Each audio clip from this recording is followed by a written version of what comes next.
नमस्कार, म सुभाष विशी। तपाईहरु अहिले हेर्दै हुनुहुन्छ आईटी सोल्युसन नेपाल। आज हामी प्लस 2 पश्चात आईटी कोर्स पढ्न चाहने विद्यार्थीहरूको लागि नेपालमा सञ्चालित आईटी कोर्सको विस्तृत जानकारी लिएर आएका छौं। भिडियोको अन्तिमसम्म हेरेर साथ दिनुहोला। साथै अहिलेसम्म हाम्रो च्यानललाई सब्स्क्राइब गर्नुभएको छैन भने कृपया सब्स्क्राइब गरी बेल आइकनमा क्लिक गरिदिनुहोला र भिडियो मन परेमा शेयर गरिदिनुहोला। नेपालमा सञ्चालित आईटी कोर्सहरू बीई, बीएससी, सीएसआईटी, बीसीए र बीआईटी एन्ड बीआईसीटी को बारेमा विस्तृत जानकारी तपाईहरु माझमा राख्न गइरहेको छु। सबैभन्दा पहिले बीई कम्प्युटर इन्जिनियरिङ, यसको टाइम ड्युरेसन चाहिँ 4 इयर्स एन्ड 8 सेमिस्टर, 4 वर्ष हुन्छ, जसमा चाहिँ 8 वटा सेमिस्टरहरू हुन्छ। अब बीई पढ्नलाई एडमिसन रिक्वायरमेन्ट चाहिँ के चाहिन्छ भने प्लस 2 मा 45% अथवा आईएससी पढेको हुनु पर्यो है।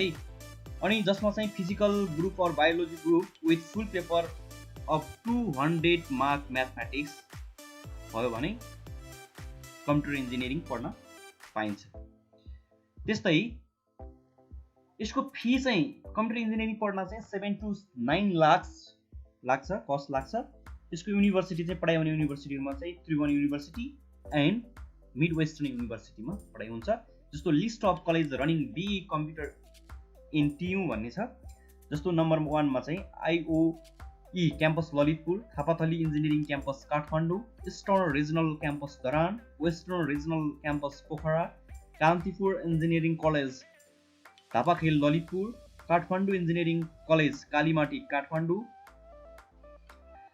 National engineering college Talchikhel Lalitpur, advance college of engineering and management Pandal Lalitpur, Himalaya college of engineering शङ्खमुल Lalitpur, Kathford college of engineering and management Balkumari Lalitpur, Sagarmatha engineering college सानिथाल Lalitpur, mid western university Surkhet and Kathmandu university Kathmandu म तपाईले चाहिँ बीई कम्प्युटर इन्जिनियरिङ पढ्न सक्नुहुन्छ। अब यसको स्कोपको कुरामा चाहिँ नम्बर 1 मा चाहिँ प्राइभेट सेक्टरमा चाहिँ कस्तो कस्तो अवसरहरू आउन सक्छ त।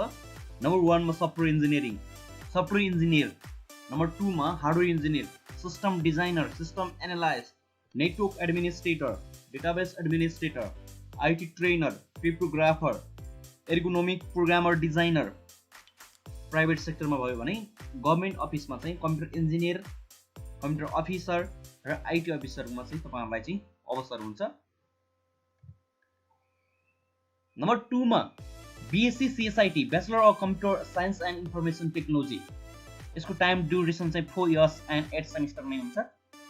एडमिसन रिक्वायरमेन्ट चाहिँ तपाईले बीएससी सीएसआईटी पढ्न चाहिँ प्लस 2 मा चाहिँ साइन्स लिएर पढेको हुनुपर्छ र प्रत्येक सब्जेक्टमा चाहिँ सी आएको हुनुपर्छ र 11 र 12 मा गरेर फिजिक्स र म्याथ 100 मार्क्स चाहिँ पढेको हुनुपर्छ बीएससी सीएसआईटी पढ्नको लागि।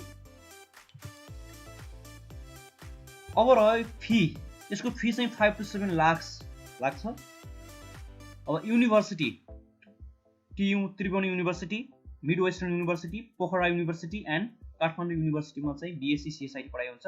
जस्तो यसमा टियुका कलेजहरुमा चाहिँ college of apply business, Himalaya college of engineering, Kathmandu international college of engineering and management, Kathmandu college of technology, Kathmandu Bernhard college, Madan Bhandari memorial college, new summit college, Niharika college of management and IT, prime college, Sagarmatha college of science and technology, Samriddhi college, ST Lawrence college, ST Xavier's college, Swastik college, Texas international college and mid western university under school of science and technology मा तपाईले चाहिँ BSc CSIT course अध्ययन गर्न सक्नुहुन्छ।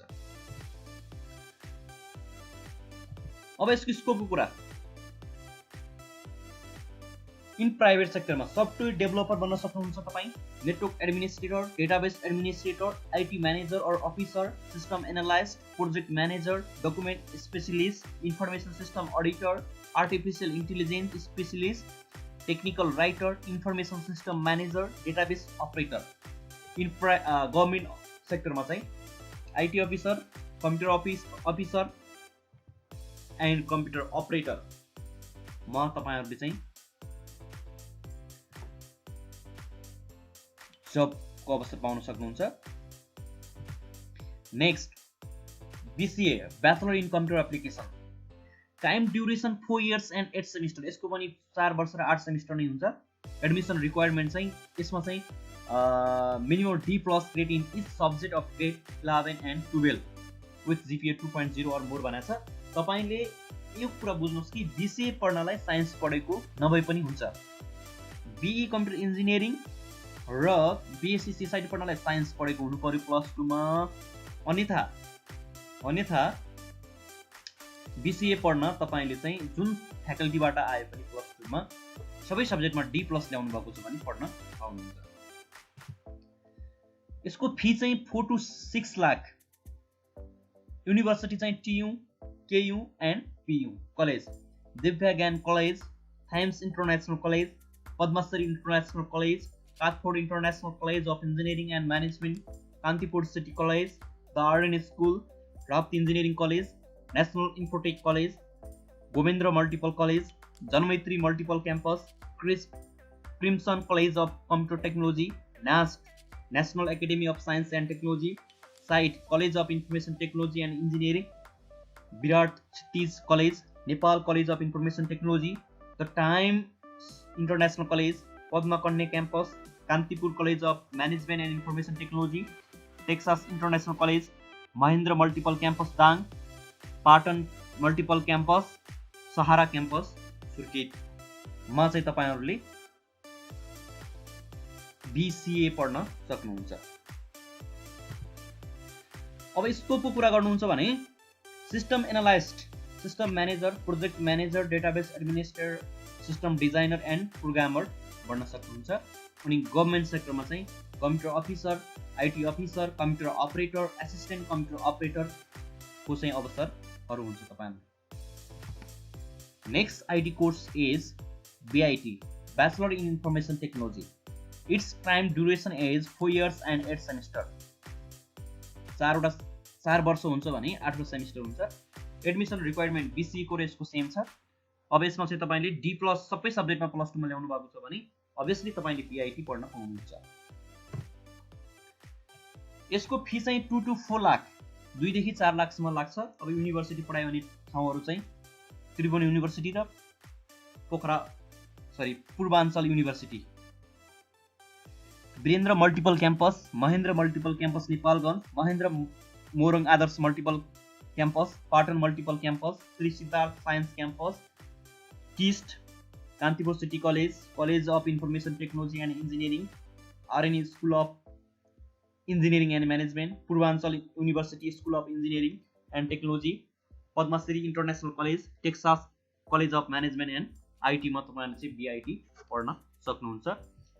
अब यसको स्कोपको कुरा गर्नुहुन्छ भने प्राइभेट सेक्टरमा system analyst, system managers, project managers, database administrator, system designer, programmer अवसर हुन्छ भने गभर्नमेन्ट सेक्टरमा चाहिँ computer officer, IT officer, computer operator, assistant computer अपरेटरको अवसर प्राप्त हुन्छ। नेक्स्ट 5 नम्बरमा छ BICT bachelor in information and communication technology.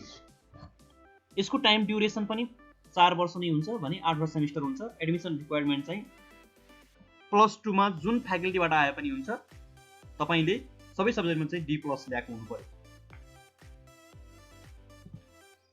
यसको फी चाहिँ 2 to 3.5 लाख, 2 देखि 3.5 लाखसम्म लाग्छ। युनिभर्सिटीमा चाहिँ TU मा मात्रै पढाइ हुन्छ। यो Mahendra Ratna campus Tahachal Kathmandu, Janamaitri campus multiple campus Puleshwar Kathmandu, Sanothimi campus Sanothimi Bhaktapur, Suryanarayan Satyanarayan Marwait multiple campus Siraha, Butwal multiple campus Butwal Rupandehi, Surkhet campus education Surkhet, Dadeldhura campus Dadeldhura Mahakali, Kavre multiple campus Kavrepalanchok, Sukuna multiple campus Indrapur Morang, Janajyoti multiple campus Lalbandi Sarlahi, Balkumari college काठमाडौँमा चाहिँ तपाईले BICT चाहिँ पढ्न सक्नुहुन्छ। यसको स्कोपको कुरा गर्नुपर्दा प्राइभेट सेक्टरमा system analyst, system manager, project manager, database administrator, system designer, programmer, IT trainer and टिचरको अवसर प्राप्त हुन्छ। प्राइभेट सेक्टरमा भने पब्लिक सेक्टरमा छ, गभर्मेन्ट सेक्टरमा चाहिँ computer officer, IT officer, computer operator, assistant computer operator, टिचरको अवसर चाहिँ प्राप्त हुन्छ। अब यी उल्लेखित आइटी कोर्सहरूमध्ये तपाईँहरूलाई जुन सुइटेबल लाग्छ त्यही चाहिँ तपाईँहरूले अध्ययन गर्न सक्नुहुन्छ। आइटी कोर्स भनेको क्रिएटिभिटी लगाउने कोर्स हो। त्यसकारण जुनसुकै विद्यार्थीले पनि यसमा जुन कोर्स पढे पनि आफूले मेहनत गर्यो भने राम्रो गर्न सक्छ र उसले चाहिँ प्राइभेट सेक्टर या गभर्मेन्ट सेक्टरमा चाहिँ राम्रो अवसर प्राप्त गर्न सक्छ।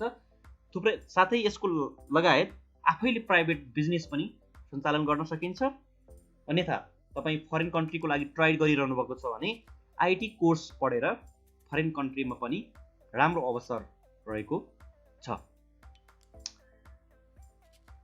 हाम्रो भिडियोलाई अन्तिमसम्म हेरेर साथ दिनुभएकोमा तपाईँहरूलाई फेरि धन्यवाद दिँदै म सुभाष विसी आजको यो भिडियोबाट बिदा हुन्छु। नमस्कार, धन्यवाद।